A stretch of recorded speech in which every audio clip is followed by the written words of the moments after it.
بہت سے مسائل اولاد کے حوالے سے پیدا ہو جاتے ہیں. اللہ تعالیٰ صحت و سلامتی عطا کریں اولاد کو بھی والدین کو بھی، آمین. ساتھ ہی اللہ نے ذکر فرمایا وَكُلُوا وَاشْرَبُوا، اور کھاؤ پیو حَتَّى يَتَبَيَّنَ، یہاں تک کہ ظاہر ہو جائے لکم تمہارے لیے خیط الابیض سفید دھاگا من الخیط الاسود کالے دھاگے سے من الفجر فجر کے وقت تک. اس ساری رات تم کھا پی سکتے ہو جتنا چاہو جب تک چاہو، کھاتے پیتے رہ سکتے ہو، سو سکتے ہو، اٹھ سکتے ہو، جاگ سکتے ہو، جو تمہارا دل چاہے نیک عمل اچھے کام کر سکتے ہو. کھانے پینے سے متعلق بھی کوئی پابندی نہیں ہے، ہاں جب تک فجر کی دھاگا جو ہے وہ سیاہ دھاگے سے سفید دھاگا ظاہر نہ ہو جائے.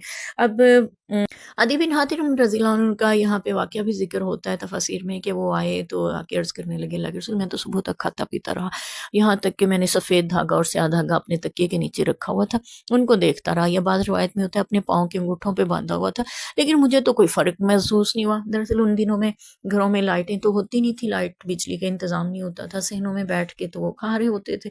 تو اب رات کا اندھیرا صبح کے اجالے میں کب بدلے کب پتہ چلے کیسے سمجھ میں آئے، تو انہیں نہیں پتہ چل رہا تھا سفید اور سیاہ دھاگے میں کوئی فرق ہی نہیں محسوس ہو رہا.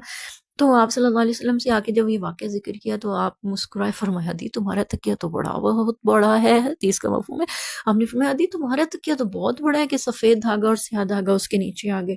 حالانکہ یعنی اس سے مراد یہ تھا کہ جب رات کے اندھیرے سے صبح کی روشنی پھوٹتی ہے تو وہ ایسے محسوس ہوتا ہے جیسے ایک دھاگا ظاہر ہو رہا ہے سفید رنگ کا. تو یہ مراد تھا فجر کے وقت ایسا ہوتا ہے. تو ہمیں تو چونکہ ہم بند گھروں میں ہوتے ہیں، کھلے صحنوں میں نہیں سوتے ہیں، آسمان کو اس طرح سے نہیں دیکھ پاتے، اس لیے ہمیں اس بات کی سمجھ کم ہی آتی ہے.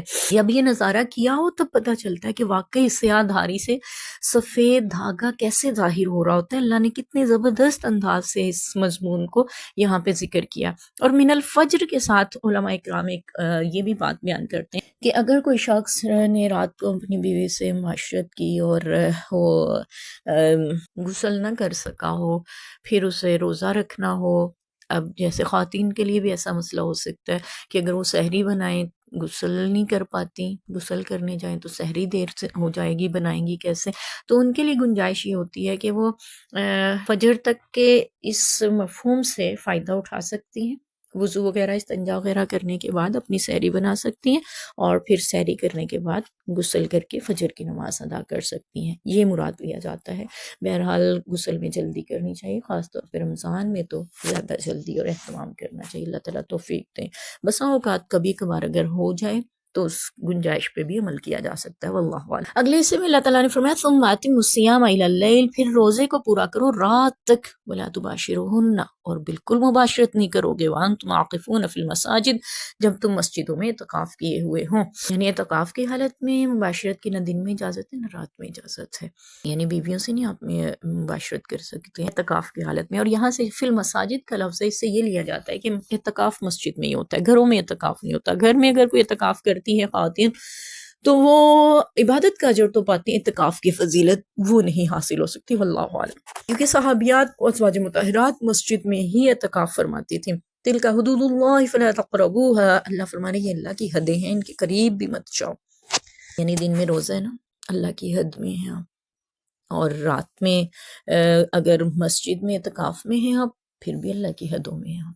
تو یہاں پہ جو اللہ نے پابندیاں لگا دی ہیں ان پہ پورا اتریں، یہ اللہ کی حدیں ہیں، ان کے قریب نہیں جائیں. کذالک یبین اللہ آیاتہ للناس لعلہم یتقون، ایسے ہی اللہ تعالیٰ اپنی آیتیں کھول کے بیان کرتا ہے لوگوں کے لیے تاکہ وہ متقی بن جائیں. روزے کا مقصد تقوی، اور یہاں پہ سارے ان اعمال کا مقصد تقوی.